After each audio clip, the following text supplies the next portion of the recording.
नमस्कार दर्शकों। दिल्ली विधानसभा चुनाव में अब ज़्यादा वक्त नहीं बचा है, ये तो सभी को पता ही है और सभी पार्टियां तैयारियों में जुट गई है। पिछले कुछ दिनों में आम आदमी पार्टी ने कई बड़े ऐलान किए हैं। 2013 से दिल्ली की सत्ता को संभाल रहे आपके लिए ये चुनाव कई मायनों में खास है। वहीं अगर बात करें बीजेपी की और कांग्रेस की, दोनों पार्टियां दिल्ली की सत्ता में फिर से वापसी की राह देख रही है। ऐसे में आज मैं आपको बताता हूं कि आपके यानी कि आम आदमी पार्टी के वो 5 बड़े वादे कौन से हैं। बीजेपी इन वादों का काउंटर कैसे करेगी, कैसे कांग्रेस इनके वादों को काउंटर करेगी।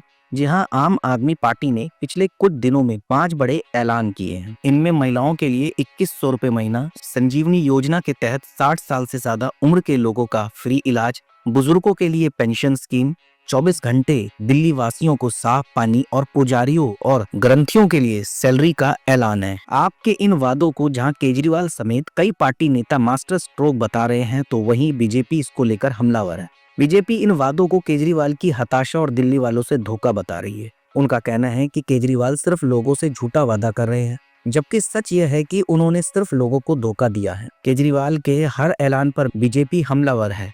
जब आपने महिला सम्मान और संजीवनी योजना का ऐलान किया तो बीजेपी ने इसे बड़ा छलावा बताते हुए कहा कि आप पिछले 10 सालों से सत्ता में हैं, लेकिन उन्होंने किसी भी महिला को 10 रुपए की मदद नहीं दी। उन्हें यह योजना पहले ही लागू करनी चाहिए थी, लेकिन अब चुनाव से पहले वो बुजुर्गों और महिलाओं से झूठा वादा कर रहे हैं। वहीं आम आदमी पार्टी ने जब दिल्ली वासियों को साफ पानी का वादा दिया तो बीजेपी ने इसका भी पलटवार किया। बीजेपी ने केजरीवाल और उनकी पार्टी के खिलाफ 40 पन्नों का आरोप पत्र जारी किया था। इसमें गंभीर आरोप लगाए गए थे। आरोप पत्र के कवर पेज पर लिखा था, दिल्ली सरकार पागल हो, दिल्ली सरकार हुई कंगाल, आप विधायक मालामाल और शीश महल के केजरीवाल। इस आरोप पत्र में बीजेपी ने कई आरोप लगाए थे और बताया था कि आपका हर वादा झूठा है। वहीं सोमवार को जब आम आदमी पार्टी ने पुजारियों और ग्रंथियों के लिए ऐलान किया तो बीजेपी नेता प्रवेश वर्मा ने केजरीवाल पर निशाना साधा।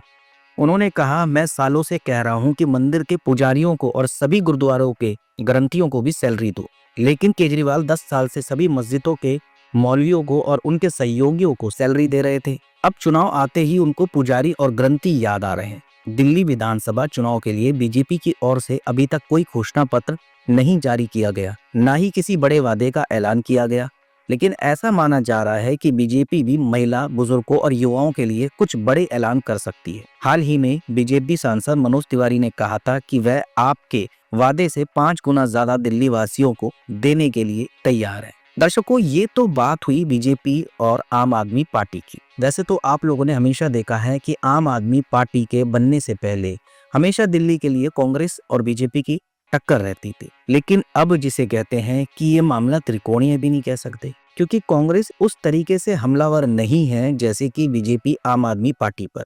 ना ही अभी तक कांग्रेस का भी कोई घोषणा पत्र सामने आया, ना ही उन्होंने कोई बड़ा ऐलान किया। अब इससे ये समझ में नहीं आ रहा कि आखिर ऐसा क्यों, कांग्रेस पूरे दमखम से चुनाव में क्यों नहीं आ रही, क्योंकि बीजेपी भी दिल्ली वासियों के लिए आए दिन कुछ ना कुछ तो सोच रही है, या कहें उनके विधायक कर रहे हैं। वहीं आम आदमी पार्टी भी बड़े बड़े ऐलान कर रही है, लेकिन कांग्रेस का कोई भी ऐलान अब तक सामने नहीं आया। ऐसा क्यों, ये हम अभी फिलहाल तो बता नहीं सकते, लेकिन आपका क्या कहना है इस खबर पर, आप हमें कमेंट के माध्यम से बता सकते हैं।